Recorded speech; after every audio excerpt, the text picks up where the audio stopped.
Hello students, welcome to Kusum classes. तो बच्चों, आज की इस वीडियो में हम करने वाले हैं क्लास सेवन्थ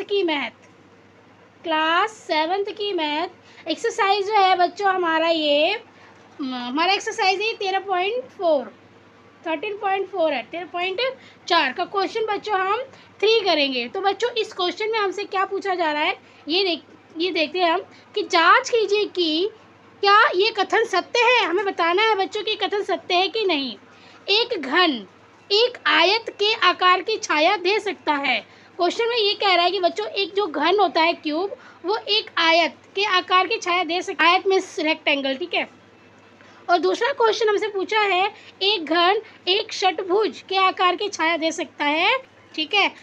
तो अब देखते हैं ये दोनों क्वेश्चन, मतलब इसमें हमें बोला ना छाया, हमसे खुद ही पूछ रहा है कि छाया दे सकता है कि नहीं। इसमें ये नहीं बताया कि छाया दे रहा है या नहीं दे रहा है। हमसे ये पूछ रहा है कि दे सकता है, तो ये हम प्रैक्टिकल करके ही पता लगा पाएंगे, ठीक है बच्चों। तो चलिए हम एक घन लेते हैं। पहले देखिए, हमारा ये एक घन है, ठीक है बच्चों।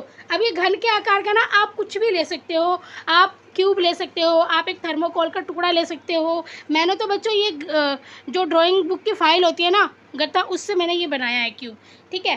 तो देखिए बच्चों, इससे हम देखते हैं। देखिए हमारा ये क्यूब है, ठीक है। अब देखिए इसकी छाया जो है वो इसकी छाया रेक्टेंगल आती है कि नहीं आती है। तो देखिए बच्चों, जो इसकी ये छाया आ रही है, देखिए ये रेक्टेंगल आ रही है ना। देखिए ये जो इसकी ये लंबाई देखिए ज़्यादा है, इधर से ये लंबाई ज़्यादा है, ठीक है। तो जब इसकी लेंथ ज़्यादा है तो इसका मतलब क्या है कि ये रेक्टेंगल है ना। देखिए ध्यान से देखिए, इसकी जो छाया आ रही है वो रेक्टेंगल शेप में ही आ रही है ना।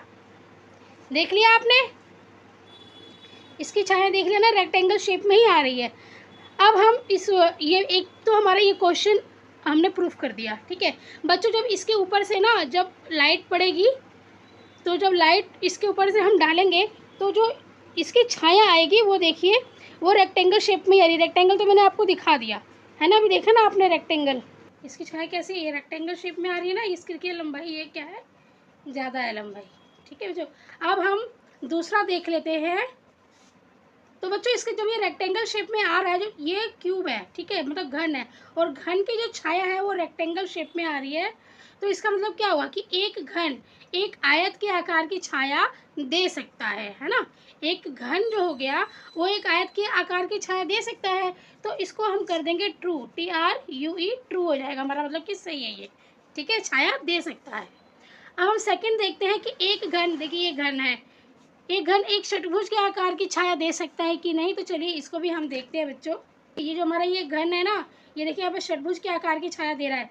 एक भुजा इसकी ये हो गई, एक भुजा ये हो गई, 1 2 3 4, और ये 5 और एक ये 6 भुजा हो गई इसकी, देखिए, ठीक है। एक भुजा, दो भुजा, तीन भुजा, चार भुजा, पांच भुजा, 6 भुजा।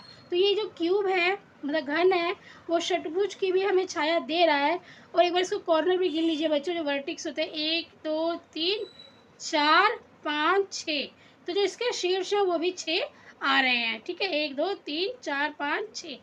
तो कहने का मतलब ये है कि जो एक घन है वो एक षटभुज की भी छाया दे सकता है, ठीक है।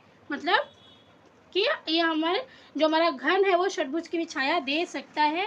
इस चीज़ को अभी मैंने आपके सामने प्रूफ किया है विद प्रैक्टिकल, ठीक है, प्रैक्टिकल के साथ। लेकिन अब ये आपके टीचर के ऊपर डिपेंड है कि आपका टीचर आपकी क्लास में कैसे समझाता है, ठीक है। क्योंकि कहीं कहीं पे आपका हो सकता है इसका आंसर आपको फॉल्स के रूप में भी मिले। कोई बोले कि ये फॉल्स है, नहीं दे सकता।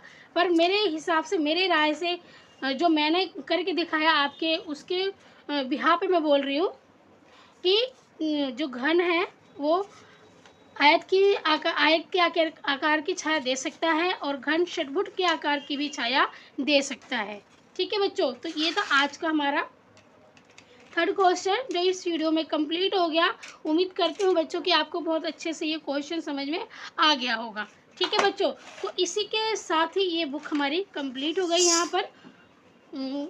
अगर वीडियो अच्छी लगी आपको, क्वेश्चन समझ में आ गया है बहुत अच्छे से, तो प्लीज़ वीडियो को लाइक कीजिए, और चैनल पर नए हैं तो सब्सक्राइब करके बेल आइकन पे प्रेस कर लीजिए। धन्यवाद।